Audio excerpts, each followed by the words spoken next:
Hey guys, I am sitting here with Caleb Rowden. How are you doing? I'm doing great. How are you? Thanks for joining me today. Thank for you. asking. Thanks I'm for having us.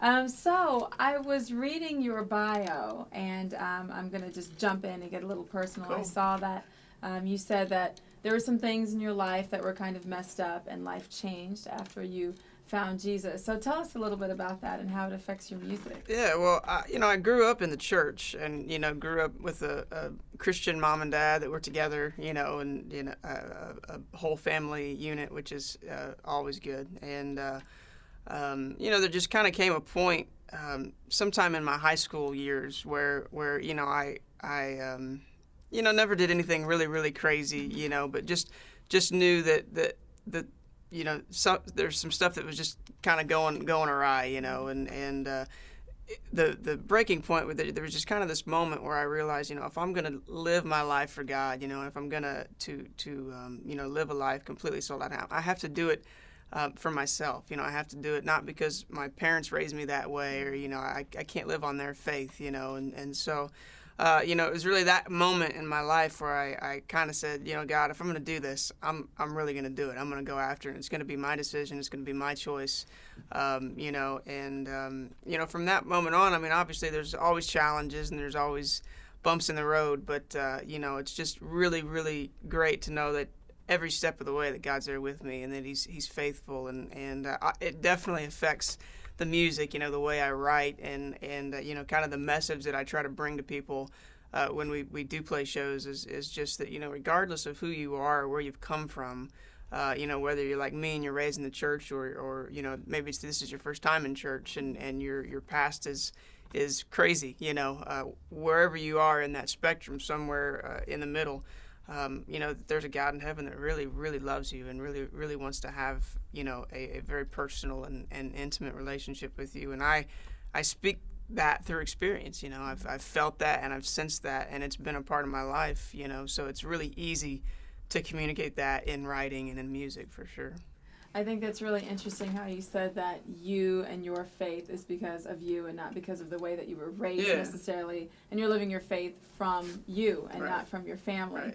Right. Do you think there are a lot of other young people today that can relate to that as well? Yeah, I think so. I mean, obviously, kids that are raised up in the church, you only have a couple of options. You can either just kind of keep on going and keep trekking and keep living that life, or you can, explore and go out in the world and, and I've seen it both ways. I've got buddies that I grew up with that, they just hit the straight and narrow from day one and never went anywhere else. And then I've got other guys that tasted every bit of the world and some more, so I think that the thing is, the important part of it all is just making sure that you have that moment where you just get serious with God, and it's not just there's no more playing games, there's no more just kind of doing it because that's what everybody else is doing. I mean, that's kind of what I've fought and dealt with a little bit in my high school. Is it was, we had a really big youth group and a lot of peers that were in that same boat, and so it's really kind of the cool thing is to go to church, and to live that kind of lifestyle, and so you can't even do it for those reasons. It's got to be something. It's got to be that relational connection between you and God. And I'm sure that there are people, kids out there and youth that are dealing with that. And it's just, there's got to come a point where it's this very, very sure decision between you and God to say, God, I'm really going after you. Well, you definitely put that message in your music, and you reach out to your fans with that. How else do you stay close to your fans?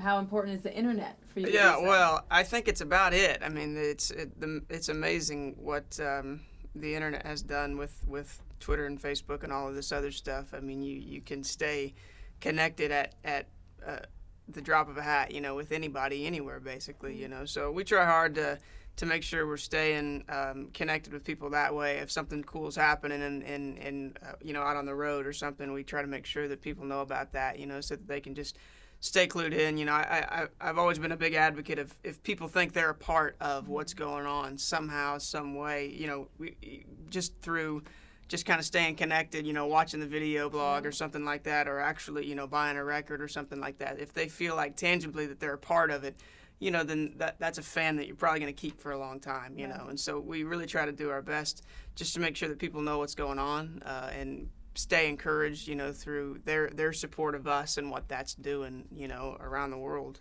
through our music. So for someone who may not be that familiar with you, what can they expect when they go and attend a concert? We really try hard to we take media on the road with us everywhere we go. A lot of video and things like that. We try hard to put together a presentation that is going to be entertaining, something that people can not, sit back and be bored with for sure. But at the end of the day, they're going to get a very clear message of the love and the grace of God. And from day one, I've been on the road for about 12 years. And from day one, that was really our goal, was just that as long as God gives us a stage, to be able to share what he's done in our lives and in turn what he can do in their lives as well, we're not going to deviate from that, and the songs and the writing have always kind of bent that way. And so we just do our best every time we get on stage just to be sensitive to what God has for that crowd in that day. And we don't hit a home run every time, but we know that God's in it, and as long as he keeps opening doors, we're going to do our best to walk through them for sure. So share with us some behind-the-scenes information in reference to making your second album and how maybe it compares differently or the same to your first one. Yeah, well, the biggest difference is that we made it in Seattle. The first one we recorded in Nashville, which for Christian music is the Mecca, and just through a series of events with a friend of mine that went on tour with a band out of Seattle and some other things that happened, we ended up making the second record in Seattle with a producer that up to this point we didn't know at all. Like I said, it was a friend of a friend that we liked this record, and so we called this guy, and we kind of clicked, So that was the biggest change. The Seattle music scene and the vibe there is just a whole lot different than Nashville. A lot more laid back. Just the type of music and the sound, the production that comes out of Seattle is a little bit different than Nashville, which was exciting for me. Right. I grew up on Christian music, and people always say, well, Christian music's about 3 or 4 years behind mainstream music, just in production and just kind of the trends and stuff. So I know that myself and a lot of the other Christian musicians out there now are doing our best to buck that trend, to stop that, And so it was really cool making the record.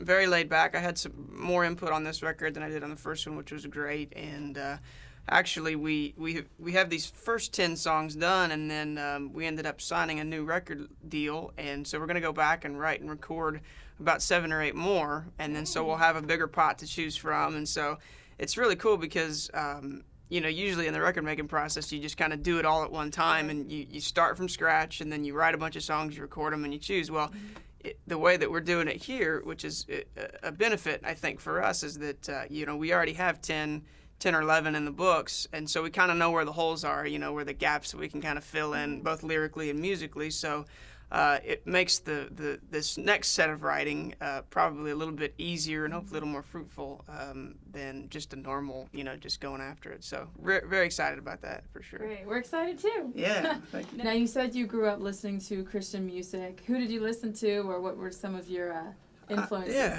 I was a big DC Talk fan growing up. I remember, I was actually just thinking about this the other night. I don't even remember why, but I would always, when I grew up, I mowed lawns. Like, that's what I did to make a little extra money. Mm-hmm. And I had a little tape player. I don't even know what you call it. Walkman, I guess, is what it was. So you just clip it on your belt, and I had this DC Talk tape that I played until it was gone, basically disintegrated into nothing. But so I loved them. I was a big Stephen Curtis Chapman fan, and really cool just to see how he's, 20 years has gone by, and he's still managed to stay relevant, to what's going on. And there were others. I was a big. I listened to more. I listened to some Southern gospel growing up, which is interesting. I don't know that I'd listen to so much now, but so really all across the board had a lot of musical interest. I couldn't. There was the first part of my growing up. My parents wouldn't allow me to listen to anything but Christian music. Mm-hmm. So when I got to branch out a little bit, that was when I really felt like I was doing something good, when I could start listening to mainstream music, you know. So. Do you think the Christian music industry has changed over the past few years? Well, I hope it has. You know, I think if we aren't, then something's probably wrong, you know. But I really do think that like what I was referring to earlier, you know, that gap between Christian and mainstream music, I think it's closed considerably, you know. And the evidence of that is bands that, you know, begin in the Christian market, you know, then make a headway in the mainstream market and do really well. You know, guys like Matt Carney that started out Christian music and now doing really, really well in the mainstream market. You know, it just speaks to the quality of the music, right. You know, and the lyrical value being there, you know, on that same level as a mainstream artist. So that's really cool. I mean, I'm a big advocate of whatever stage God gives you, you know, go after it with everything that you got, for sure. So. Awesome. Well, thank you for joining me today. Thank you. If you guys want to learn more about Caleb Rowden, make sure you head over to our website where you can see an extended version of this interview and a whole lot more. But unfortunately, that's it for this week's episode of iCTHuS.eQ. But make sure you tune in next week where we promise to have a whole lot more music videos for you. I'll leave you with just one more song, What Life Would Be Like from Big Daddy Kane. But for now, I'll see you guys next week. I'm Mari White right here on iCTHuS.eQ.